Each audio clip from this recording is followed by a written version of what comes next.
जी तो walk over चाहिए हरभजन सिंह को। हरभजन सिंह किस बंदे से वॉक ओवर मांग रहे हो?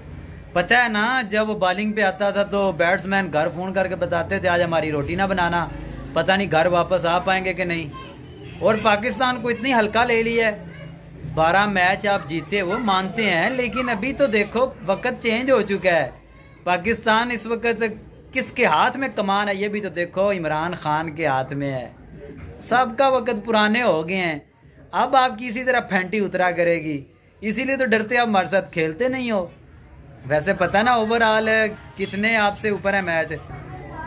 तो फिर क्या कहने रिजवान के और बाबर के, क्या खूबसूरत उन्होंने सरप्राइज दिया आपको। और मुझे बड़ी उम्मीद है कि 24 अक्टूबर के नाम से आप एक अच्छी सी कहानी, डरावनी कहानी लिख के अपने बच्चों को पढ़ाया करेंगे। 24 अक्टूबर 2021 क्या हुआ था 24 अक्टूबर को? ओए होए होए होए, ये तो आपके टीचर भी रोते हुए अपने बच्चों को बताएंगे कि 24 अक्टूबर को ये हुआ था।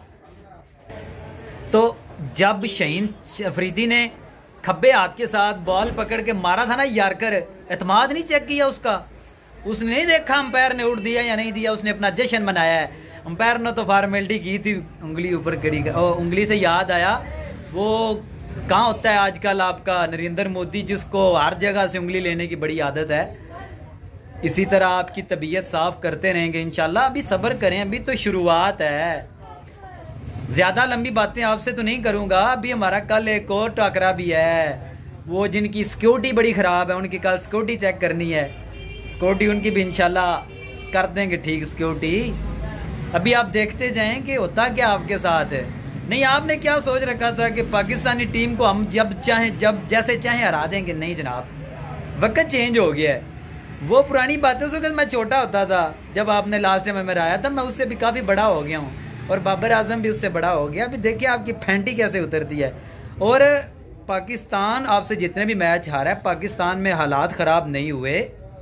पाकिस्तानियों ने बहुत बड़े दिल के साथ अपनी हार को तस्लीम किया है और अपनी टीम को सपोर्ट किया है।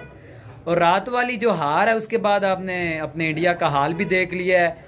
उन्होंने अपने टेलीविज़न LCD पता नहीं क्या क्या तोड़ा। उसके अलावा वहाँ पे मुसलमानों के साथ जो कर रहे हैं वो भी आपको पता है। वहाँ पे जो आपके इंडियन खिलाड़ी हैं उनके घरों पे हमला कर रहे हैं। ये RSS के जो प्योंद है ये इसी तरह करेगी। हम पाकिस्तानी अल्हम्दुलिल्लाह क्रिकेट से प्यार करते हैं। अगर कोई अच्छा खेलेगा हम उसको दाद देंगे। अगर कोहली अच्छा खेलेगा या जुडेजा या तीसरा चौथा पंजवां जो भी अच्छा खेलेगा उसको दाद देंगे। लेकिन राती आए हाय मैं की गल करा यार, इतने राती कैसे ए स्ट्रोक मारे ने साढ़िया दोवां ओपनर बैट्समैन। उंज वैसे इस तरह की हार का तुहानू चस्ते बड़ा आया होना है। तुहाड़ियां नींदरां अगले मैच तक हराम ही रहनगियां।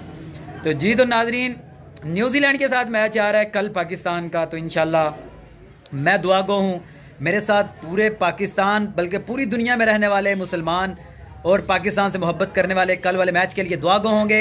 इंशाल्लाह कल न्यूजीलैंड को भी इसी तरह इबरतनाक शिकस्त देंगे और इंशाल्लाह पाकिस्तान ये वर्ल्ड कप भी जीत। वैसे तो हमें वर्ल्ड कप जीतने की कोई इतना चाह नहीं रहा, क्योंकि पाकिस्तान ने जो इंडिया को ठोका किया है ना, सुबह से लेकर शाम तक यकीन माने हर बंदा दूसरे से यही बात कर रहा है कि मज़ा आया ही मैच था। और मुझे भी मेरे चाहने वालों ने सुबह से लेकर शाम, बल्कि जब पाकिस्तान के हाथ में मैच आ चुका तो उस वक्त से लेकर अभी तक लोग कॉलिंग कर रहे हैं, मैसेज कर रहे हैं, मुबारकें दे रहे हैं। मैं उन तमाम दोस्तों का शुक्रिया अदा करता हूं और उनको खैर मुबारक कहता हूं। और तमाम पाकिस्तानी जिन्होंने रात मैच देखा, उन सबको भी, जिन्होंने नहीं देखा उनको भी मैं मुबारकबाद पेश करता हूं।